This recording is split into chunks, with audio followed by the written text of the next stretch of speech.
What's up guys, it's Eric from B-Side. Today we have here a Lexus RCF with factory navigation, and once again we're going to be doing our CarPlay Android Auto retrofit kit on this vehicle. The reason why we're doing another video on this is because we made a small change to our harness, and we've been getting a lot of questions about how to connect this new harness because there's one less connector to it. So we got rid of the connector behind the screen, and now we only have one GVIF video cable going up upper screen. Everything else can be connected from the back of the radio, which makes the installation a little bit more simpler. So I want to go ahead and go through that in addition to some other details that you may have missed on the previous video. So it's not wasting time, get in the vehicle and get started.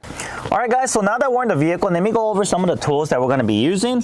So we're going to use a 10mm socket with an extension. We also have a panel removal tool, a small one. You don't need a big one for this. Phillips screwdriver. We have a flathead to help remove the clips.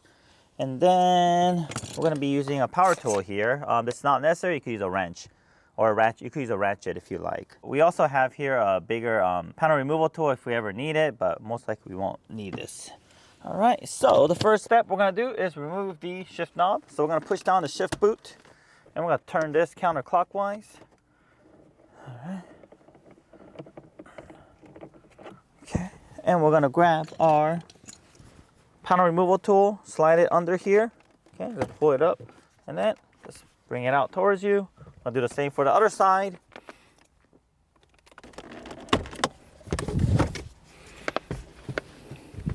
Okay, and we're going to use our Phillips screwdriver, and we're going to remove these two.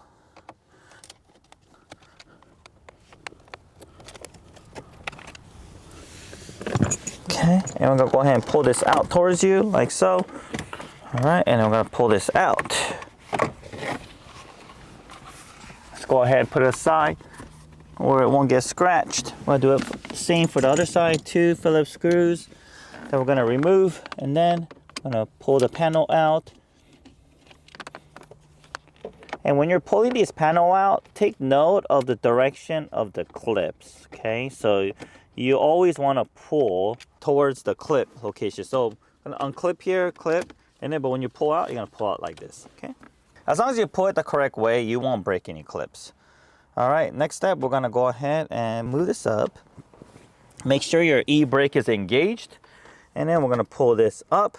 But before we pull this up, there's actually one Phillips screw that is here, okay, around here. All right, so we're going to just stick our head down here, look, and then turn this counterclockwise. Okay, there's one small one right there. All right, so we're going to go ahead and pull this up. All right, there it is. Just grab it, just pull it up. And then once you have this up here, I'm going to go ahead and change the gear by going to press the shift lever, lock down here. It's around here. And then while holding it, we'll change the gear to the bottom gear so that this part could be removed like so. Okay, so this is a shift lever lock. And then once you press shift lever, unlock, you could freely move it around. And this is why it's important to keep your e-brake on, because if you're parked at an incline or decline, then your car will definitely roll without engaging your parking brake. And back here, there's some connectors that are connected. You can put it aside if you like. You could just be careful you don't scratch it. Okay, but if you do want to remove it, you can do so as well. Just press down on the connector, press down the release tab on the connector and pull out. Never pull on the wires, okay, because you don't want to damage the wires. Okay, there we go. Pretty easy to remove on the RCs. Okay, and then there's 4 10mm bolts we're going to remove. 1, 2, 3, and 4.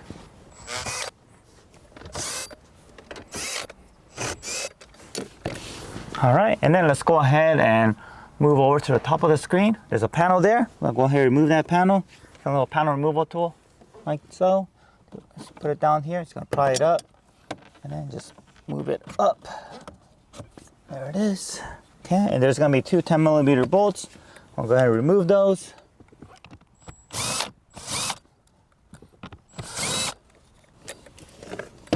Okay, let's go ahead and pull it out towards you. Okay, and we're gonna remove these 2 connectors like so. Okay, we're gonna use our flathead to push the clip from the inside out. Okay, let's go ahead and place the screen in a safe location. Okay, so we have an empty spot there. Okay, and then this one we could pull it out, but we'll pull it a little bit later. And next, let's go ahead and remove the glove box. So first, we'll go ahead and pull this part out. All right, and we'll come down low here. There's a panel removal tool. We'll remove this piece. Okay, so let's place a panel removal tool here.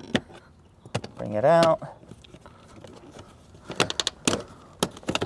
One thing to note is when you're using this panel removal tool, make sure you're using the plastic one. Don't use the metal one. If you use the metal one, it'll indent and scratch your interior. So the plastic one will ensure that your interior is not damaged or scratched during the panel removal process. Okay, and then stick your hand here. We're gonna go ahead and push this under panel off. Remove the connector to the light for your footwell. Okay, and there's gonna be 1, 2, 3 10mm bolts I'm gonna remove.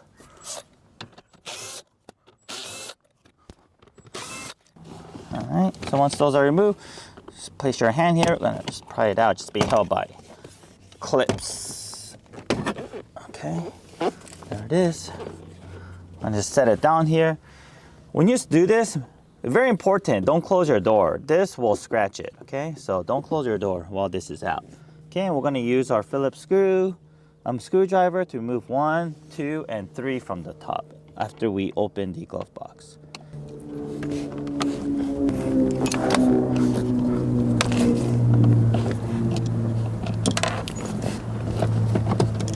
And we're gonna carefully remove this, and then there's going to be 2 connectors here, one for the light and one for your trunk release. I'm gonna go ahead and just remove this, and we're just gonna remove this tape here, and we could retape it later. Okay, let's go ahead and set this aside. Put this in the trunk. All right, so everything is out. Next step, we're gonna just grab a towel, we're gonna place it here, we're gonna pull it out, and we're gonna start doing our connections.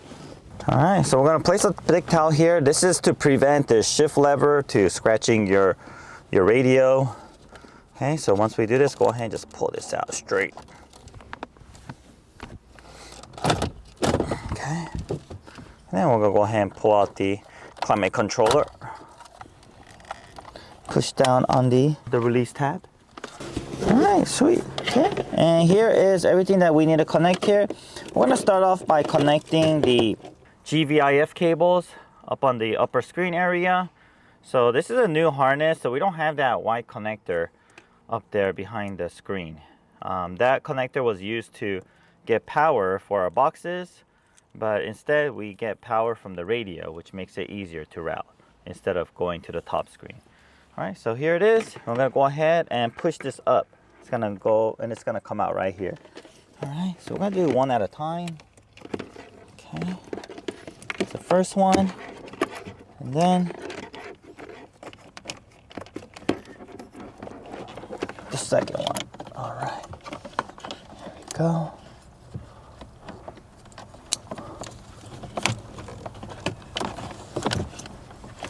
All right, let me go ahead and grab my screen. Okay, so we got the blue connector, and we also have this connector here.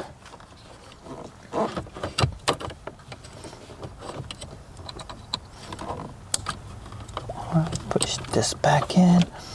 Okay, and we'll carefully push everything back in here. Okay, when you're working around this area, just be very careful that you don't touch the brackets, down bracket to your dash, because it will scratch it.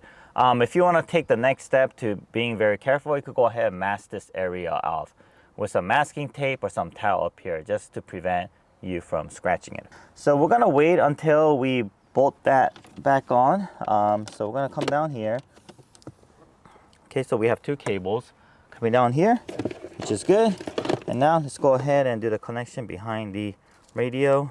We got these CAN wires with jumpers on them. They're already gonna be pre-configured, so just leave these jumpers alone and do not adjust them if you provided us with your vehicle information, it's already going to be pre-connected. So we have our main harness. Okay, this will connect behind the radio here, large one right there. Okay, so we're going to use our panel removal tool. Before I remove this, there's some factory tape here. I'm going to remove this just because it gives a little bit more slack when installing this new harness. All right, so gives a little bit more breathing room. All right, so there's a little thing here. So you're going to push the release tab. You're going to pull out. Okay. All right, and then let's go ahead and readjust this. We're going to tuck it down here. Just give a little bit more room, more breathing room here, and then we are going to connect it to our plug and play harness.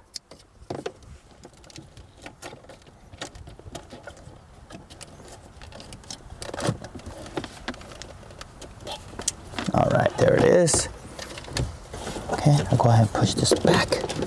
All right, so once we do that, we are left with the microphone cable, the power cable, and our main harness connector here. So we're gonna route all these 3 cables and wires behind the radio towards the glove box.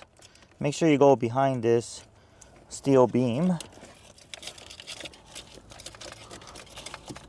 Okay, and when you're routing this, if you feel like your wires get caught somewhere, instead of forcing and pulling it, double check and just observe what it caught, because you do not want to accidentally damage these cables or rip them.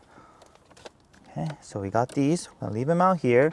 Next, we will connect this auxiliary audio harness. This one will also connect behind the radio. And it's right here. Okay, let's go ahead and disconnect this.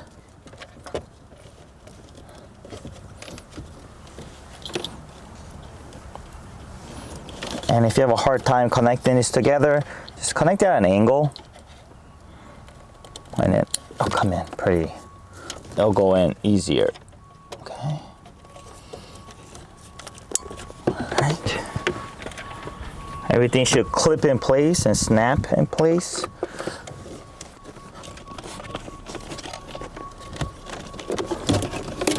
All right, here we go.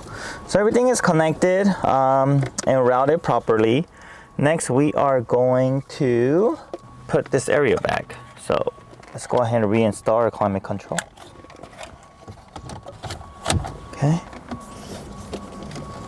And our radio. So when you're reconnecting or when you're pushing the radio back in, you will have to organize the cables and harnesses behind it just so everything will fit in easily. Okay, make sure it's not tangled up, your harness is not tangled up and anything. Yeah, there it is. All right. Okay, terrific. So we got everything routed and cables coming here. Let's go ahead and start to connect our interface. So we'll start off with our dip switch box here. So our dip switch box has dip switches. It's already going to be pre-configured. It also has a tag here that tells you the dip switch configuration. This one doesn't have it because it's just, we didn't put it on, but it will have it. So just in case you accidentally touch the dip switch setting, refer back to the tag here and it'll tell you exactly what the correct setting is. So let's start off by connecting our video cables. So the one that's labeled GVIF out is actually going to be connected to the inside. And then the one that's labeled GVIF in will connect to the outside. And we have our main harness here. Let me go ahead and make sure it's not tangled up with any other cables. Okay. I'm going to connect it here. All right. And basically, I'm going to go down this way here. And then go ahead and move all the wires and cables. The RCF doesn't have much room down here, so because there's a speaker in here that makes it sound like your engine is louder, but actually isn't. So that is kind of in the way, so we will have to mount it in other location other than there. Okay, so we'll just tuck it in there for now, and then Let me see. Let's connect our CarPlay module. Okay. So we'll connect the power cable here. We also have the two 3.5 millimeter cables. One of them is labeled audio. Audio is going to connect to line out. Where's the line out? Make sure you connect to the line out and do not connect to external speaker, because if you do, you're going to get distorted sound. And we also have here the microphone in, which will connect to mic in. Okay.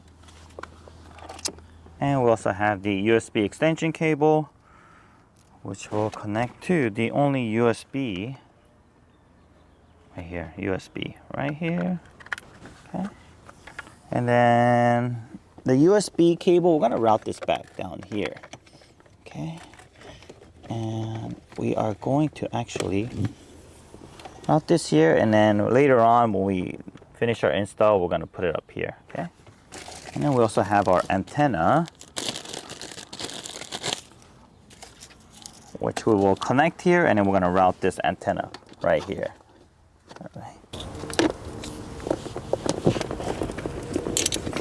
So we're gonna route this antenna cable down here, I'll loop around top, and connect it to this guy.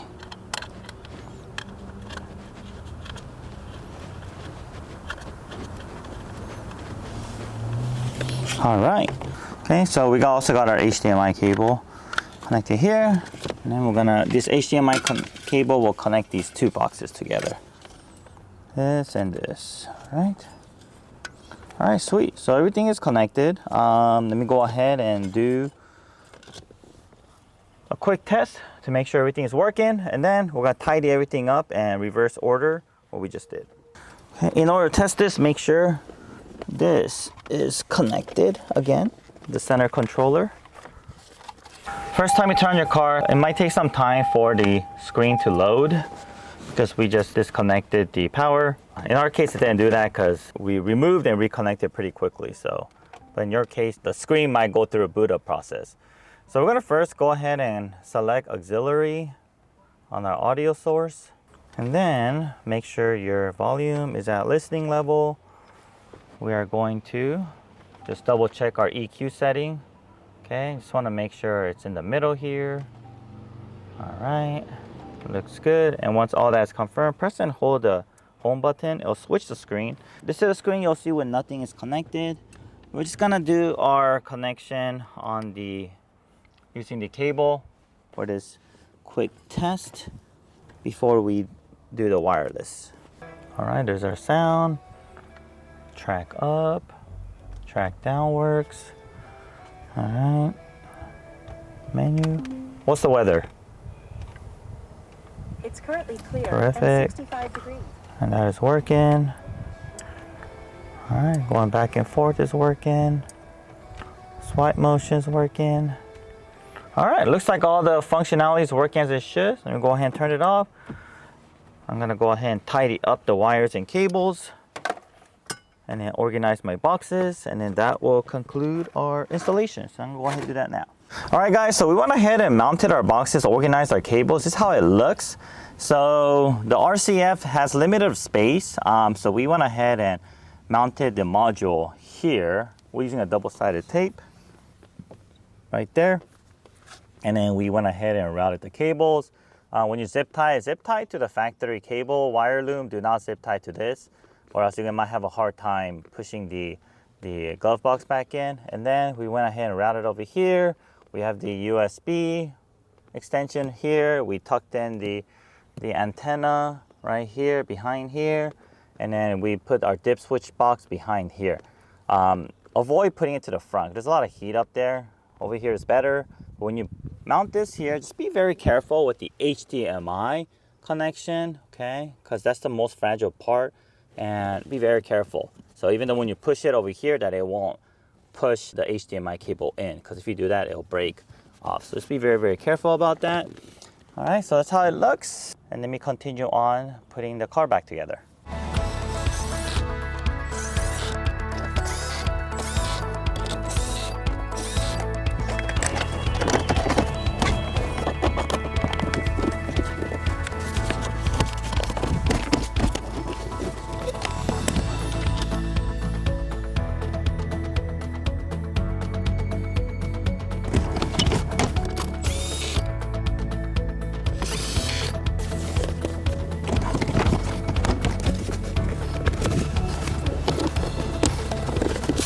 Alright guys, so we just finished installing our CarPlay Android Auto retrofit for this Lexus RC. Let me just do a quick demonstration on how it works. So we have an iPhone over here.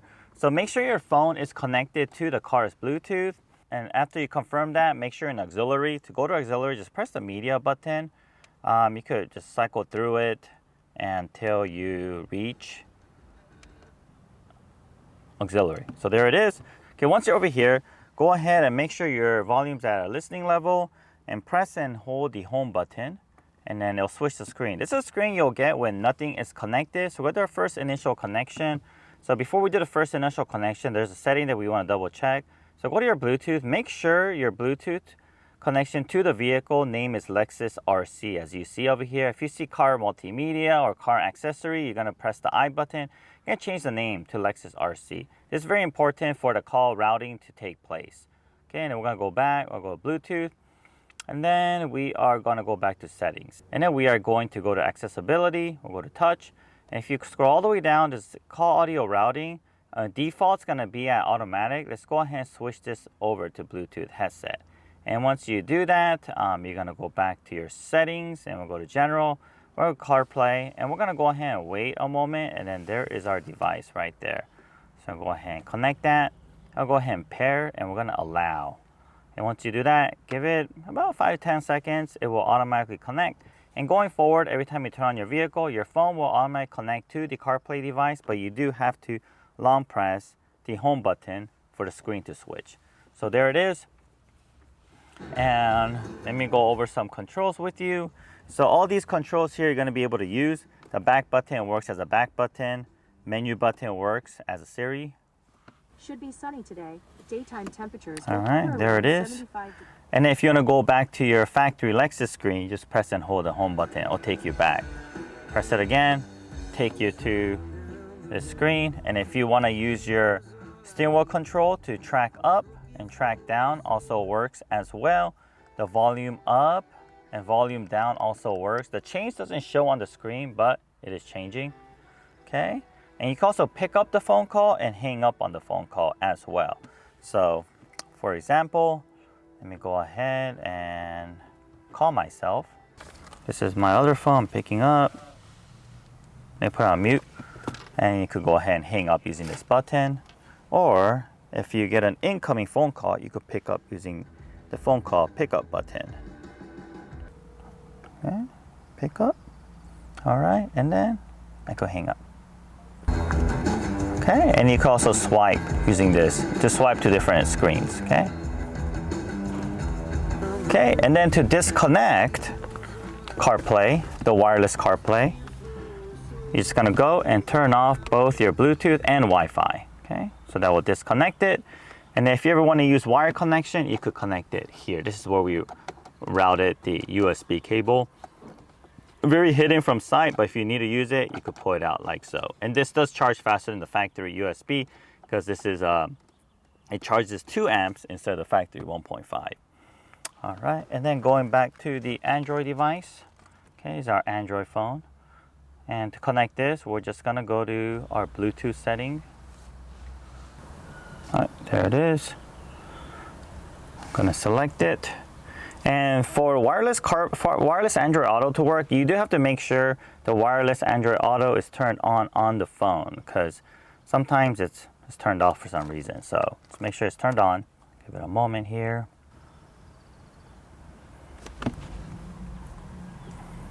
All right, there it is. And same thing, all the controls will work just as I showed you on the CarPlay device. Back button works as a back button. Menu button is Google Assistant. Where's my Google Assistant? What's the weather? Okay, there it is. And then you can also use the track up and track down as well. Volume controls also work. And the pick up and hang up button will also work. And the home button to go back to the factory screen. All right guys, well this concludes our installation and demonstration video of our CarPlay Android Auto retrofit using the newer wiring harness on the Lexus RC. If you have any questions, leave a comment below, or you can email us at info@bsonikusa.com. If you haven't yet, help us by subscribing and liking our video. Thank you very much for watching, and I'll see you guys on the next video.